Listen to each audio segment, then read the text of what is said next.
so I wasn't ready for this. I don't think any human could prepare themselves for reading through the worst of the New 52 comics. Alright, quick preamble that will mostly help those of you not subscribed to Comic Island. The New 52 was a DC company-wide publication line started in 2011 that ran until 2016. It did a lot for and against the company, which we've discussed to a degree on this channel before. It also had a bit of a bad reputation among certain fans, and famously produced, at least allegedly, a lot of bad comics. But today we're going to explore that a bit. Do they really hold up as some of the worst DC's ever produced, or was it all a little bit of fan hyperbole due to some pretty substantial changes? Well, spoiler alert, it wasn't hyperbole.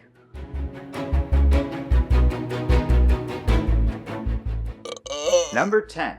The Fury of Firestorm, The Nuclear Men.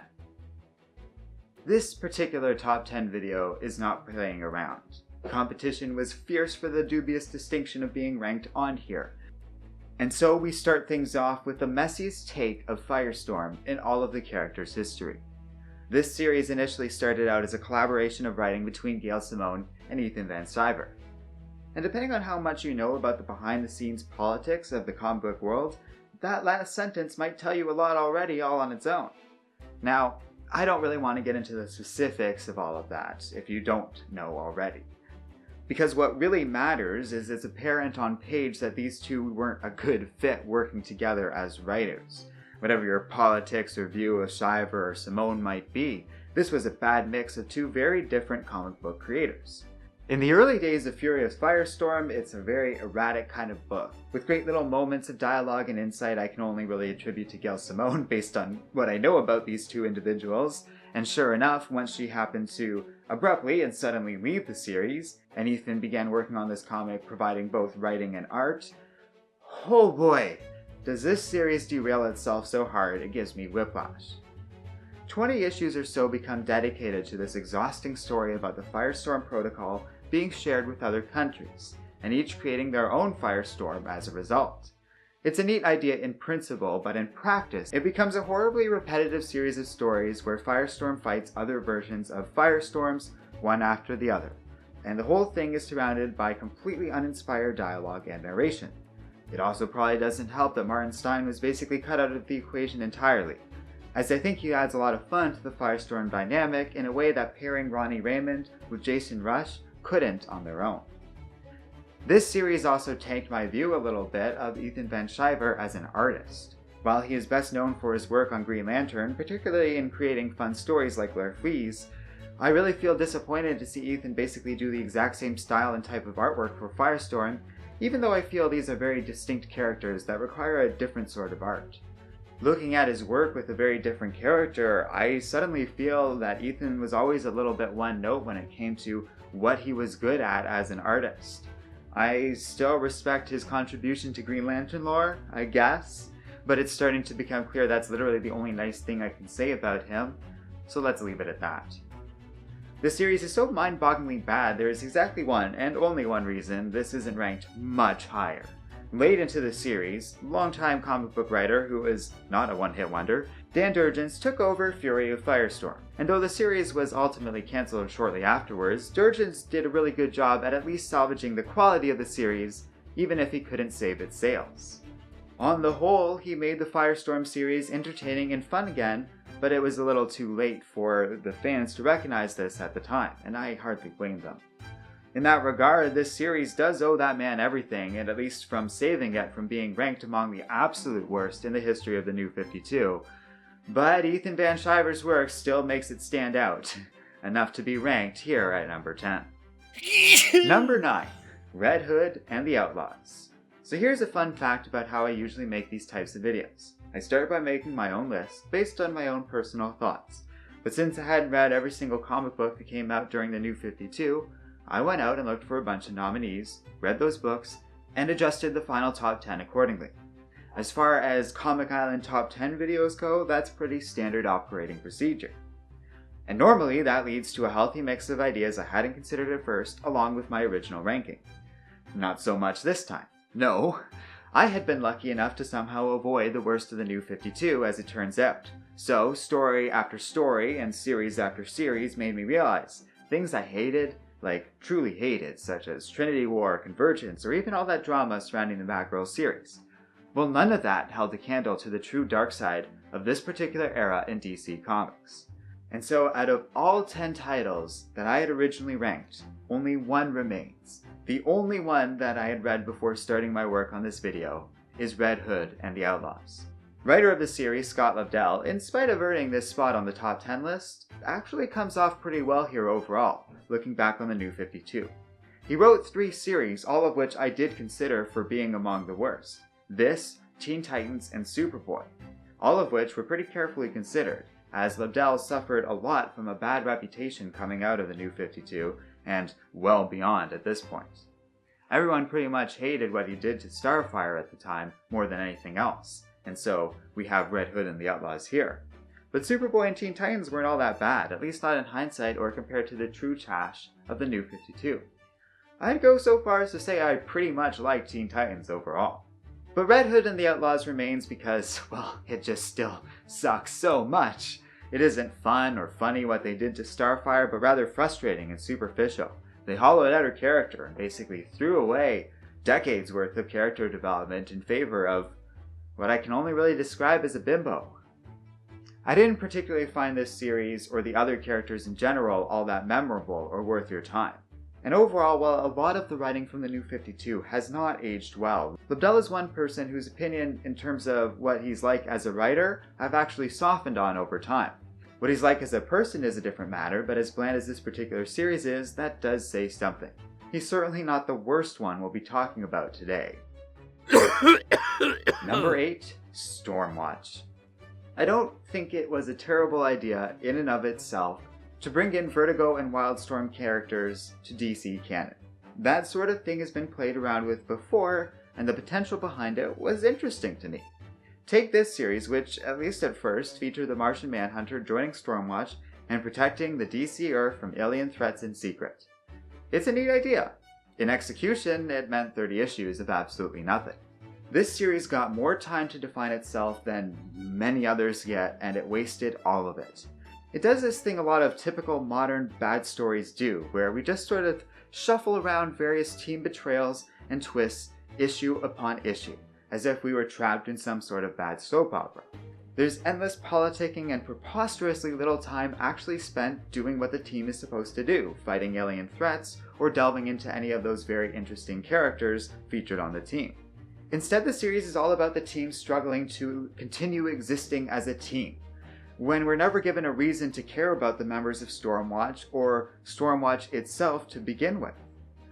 And it's a damn shame. There's this guy on the team named Jack Hawksmoor that can talk to the spirits of cities, and it's neat seeing that Wildstorm character now able to interact with the likes of Metropolis or Gotham. The designs behind them are very creative and reflect those cities nicely. But I'm referring to approximately 2 or 3 pages in the entire series, a run that I will remind you is gigantic and long by comic book standards, even compared to the other books we're going to talk about on this top 10. In Stormwatch, we get 2 of New 52's real duds, Paul Cornell and later Peter Milligan, who are just plain awful here. Then Jim Starlin took over, wiped out the team entirely, and just started making the exact same stupid mistakes I just described. In issue number 30, Sterling Gates for some reason comes along and brings the original team back. Why? I couldn't even possibly fathom a guess as to who would care either way at this point, since the series was promptly cancelled immediately after. That moment does provide a little bit of closure, and Stormwatch wasn't the absolute worst New 52 comic I read, because it at least flirts with being interesting once in a while, but it sure felt like the biggest waste of my time. Number 7, Team 7. Team 7 being ranked at this particular spot is a wonderful little coincidence, informed by a few things that essentially protected an otherwise worthless series from being ranked much higher. Namely, unlike other series on this list, Team 7 showcases consistently competent art, a few cool ideas, and a neat overall premise. Because the whole thing about the New 52 was that it was supposed to be setting up a new timeline with a new Earth, and therefore had a completely new history concerning superheroes, even with existing stuff integrated in from Batman and Green Lantern. There was a lot of room to explore this, and books like Team 7 seemed like the perfect opportunity to fill in that new history. as the story is all about this group of 7 mercenaries hired in the early days of metahuman activity on Earth, before the rise of superheroes proper as we know them. So we get this cool team featuring young versions of Black Canary, Deathstroke, Grifter, Amanda Waller, Black Canary's first husband Kurt Lance, and a couple of other pointless characters. Team 7 could have been a fun way to explore the history of big names as well as new names and the history of the universe in general. For example, the first story arc sets up how the government gets hold of the Eclipso gem, which is then used as a plot point in a present-day story elsewhere. It shows how Team 7 could have nicely used the past to set up new threats for the superheroes in the present, while exploring the dynamics of characters and how they came to be in the present day. Unfortunately, none of this actually works. Once again, it's all just in the execution, which is just horrible. There isn't nearly enough time setting up these characters or explaining what exactly is going on at any given moment, instead focusing way too much on junk exposition that tells us nothing, other than shuffling the paper-thin characters from one plot point to the next. Because this series was a new idea to begin with, and the comics weren't really worth anything in terms of their quality beyond their potential, the sales were not remotely strong for Team 7, leading to an early cancellation after its second arc. The creative team behind this comic appeared to have then made the questionable decision of cramming every major plot point they had planned for the rest of the series that was clearly supposed to be explored over a long period of time into a single issue, thus rushing out major developments like Black Canary's backstory and making those moments feel so flat and without feeling. It's actually shocking. In a moment where Dinah Lance loses her first husband and uses her powers for the very first time, I felt nothing.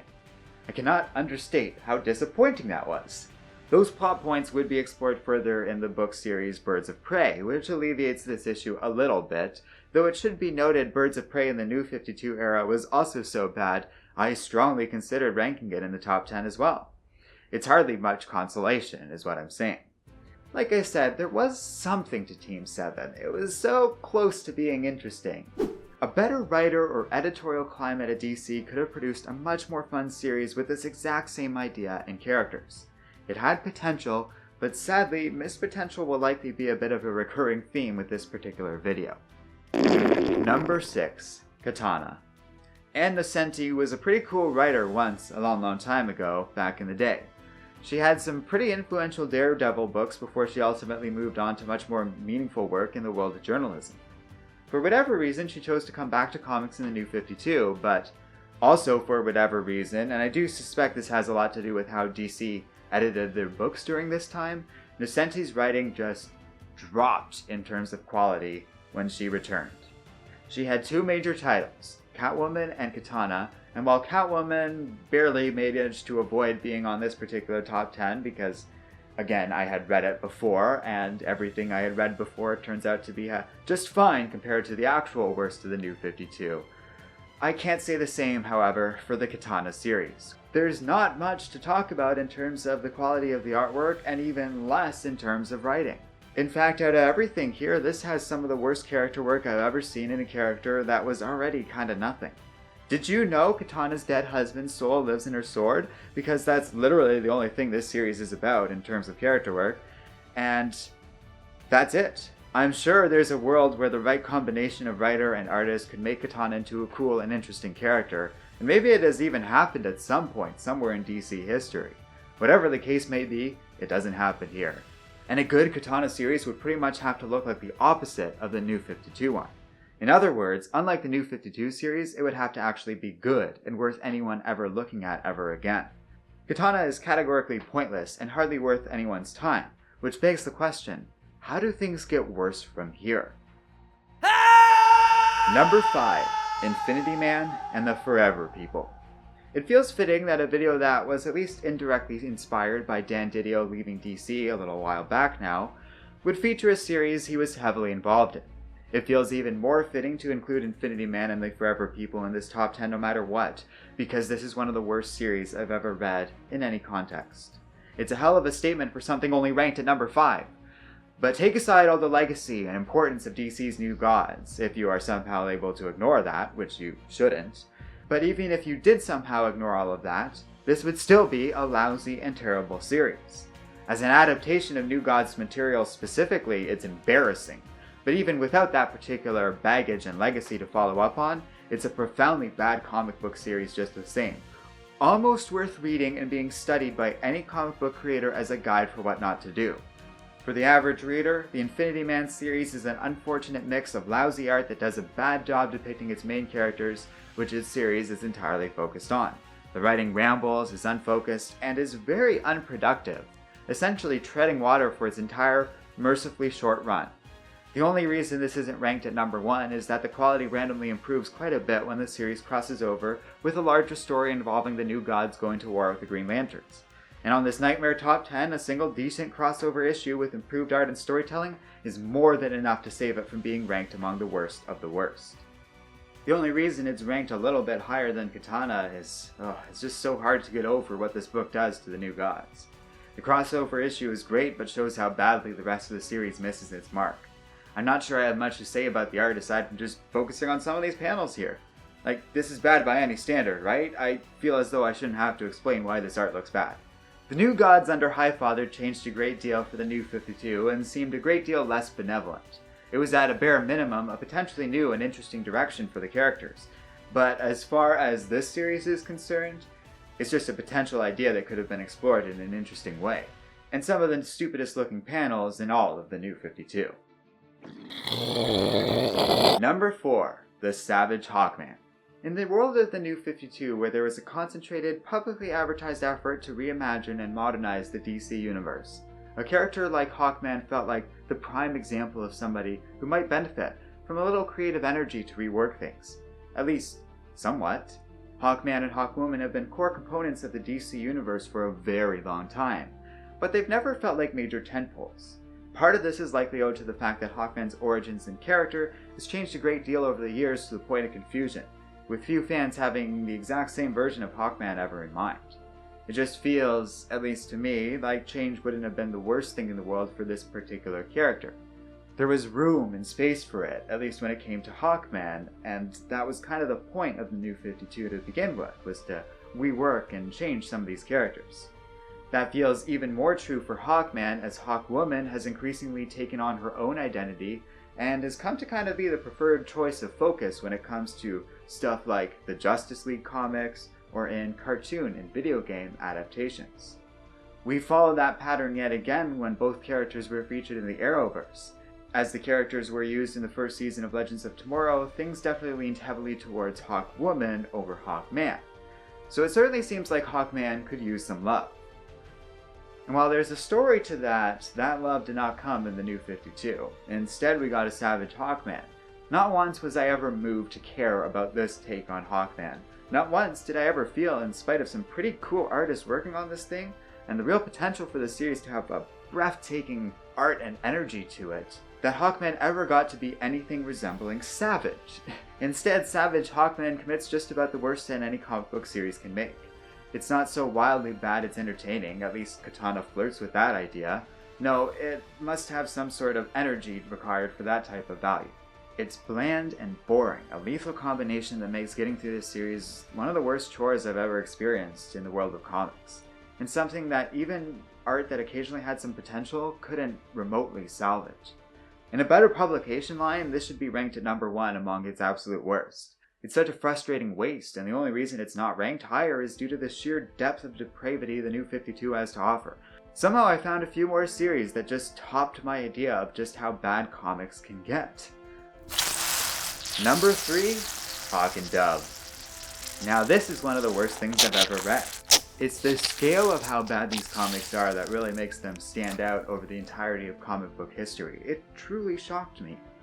The New 52 line had a lot of bad comics no matter how you cut it, not just a bad reputation as some people might claim. And a prime example of that would be Rob Liefeld's Hawk and Dove. These books are so bad, so goofy, so over the top, that the series has no traction and almost feels like a parody of itself. But, parodies are supposed to be funny. It exists in a wild space, just sort of this ether, reaching out randomly in every direction with nothing to grab onto. One minute it's this campy and silly little adventure, the next it takes itself so seriously I feel like these books want you to drown in its misery. The action's underwhelming, the villains are just evil versions of Hawk and Dove, and the character work is amateurish. This series tries to do something interesting in that Hawk and Dove aren't romantically involved in this iteration, but Liefeld feels wildly out of depth writing that sort of new status quo with any degree of nuance. He is flatly incapable of writing anything resembling romance between two human beings, and I feel embarrassed by proxy just watching his attempts to do so with Hawk and Dove. Again, we just have another nominee that feels like it should be ranked at the top, like an absurd amount of nominees across the New 52.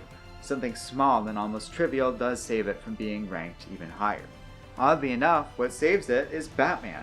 There's a single issue where Batman shows up, and it's the closest thing to anything resembling something enjoyable in this series. It's a brief moment of fresh air that suggests maybe there is a version of this series that could have been something worth reading.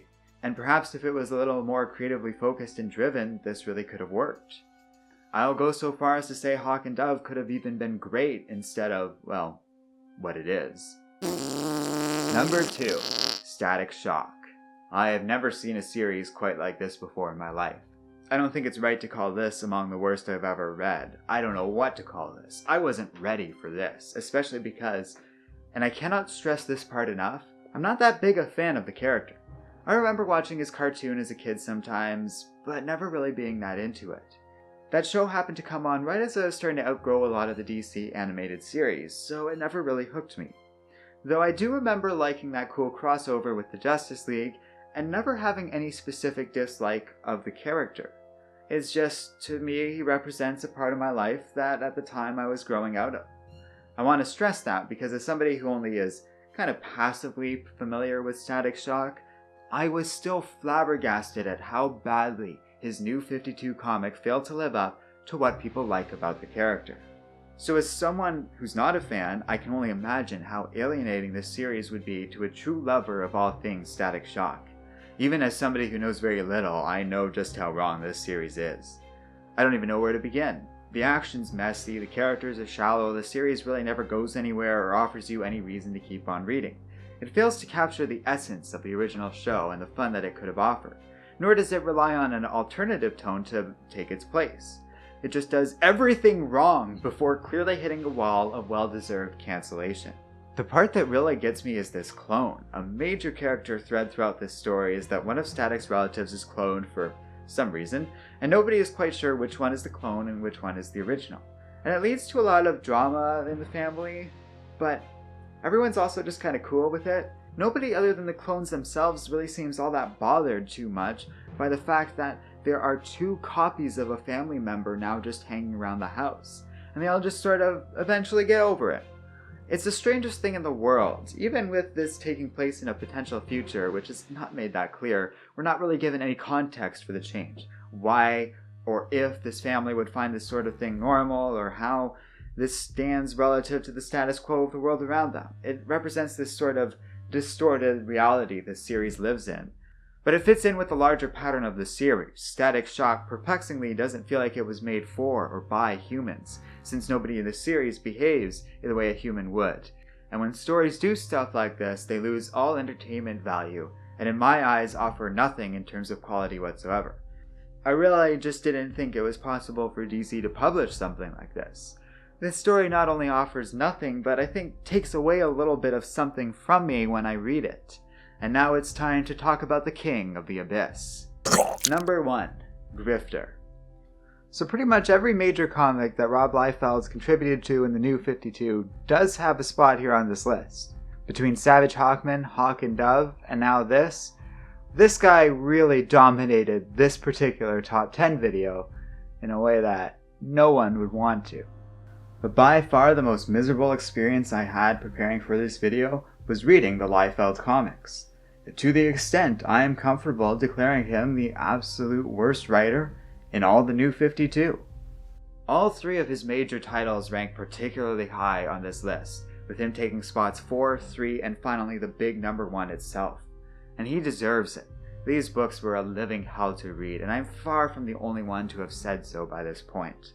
Savage Hawkman and Hawk and Dove were both terrible, but each had little moments of quality to sort of buoy them up along the way. Grifter is a bit unique in that it's not funny bad and not amusing bad, it's just sort of a dead rock. I don't hate it the way I do some other books on this list because it's just a vacuum of content. and it's hard to really hate the absence of something. Grifter could have been a fun series all about a character running around for the first time in the DC universe, but it kind of ignores all that so it can focus on this ongoing conflict with these shape-shifting aliens. I cannot understate how boring it is. There's something to these aliens that works with Grifter, and a better writer could have really done something about it, with this constant paranoia our hero feels about them really fitting well into their shape-shifting nature. Grifter is not able to trust anyone because of that, and constantly is pursued by this overwhelming threat that just seems everywhere. It kind of works at first, but then just keeps dragging on that exact same thought. It pulled other series like Stormwatch and Voodoo into this mess, kind of ruining them both in the process. And in the end, it goes nowhere. The entire series is dedicated to this alien threat, and it ends with nothing having changed across the entire run other than a few random characters being killed off along the way. Grifter sucks, and I'm struggling to put it into words. Yeah, I've said some pretty rough stuff about other books lacking value, basically since we've hit number 6, but there's something so empty about this series that I found really made it stood out from everything else. I could understand, at least on the most basic level, what every other series was going for here. This just felt like too nice to call it a waste of time. It's a bad use of your time. And as for Rob Liefeld, well, I find it ironic, given that he's been openly pretty critical of DC since the Rebirth era. After looking over Grifter, Hawk and Dove, and Savage Hawkman, I can confidently state no human should ever take anything Rob Liefeld has to say seriously ever again. This guy needs to be viewed as the court jester of the comic book industry from here on out. So there you have it, the worst of the worst for the New 52. It was tough, and thank you for joining me along this way. Stay tuned for more top 10 videos and whatever else I might have planned. And until then, we'll see you guys next time here on Comic Island.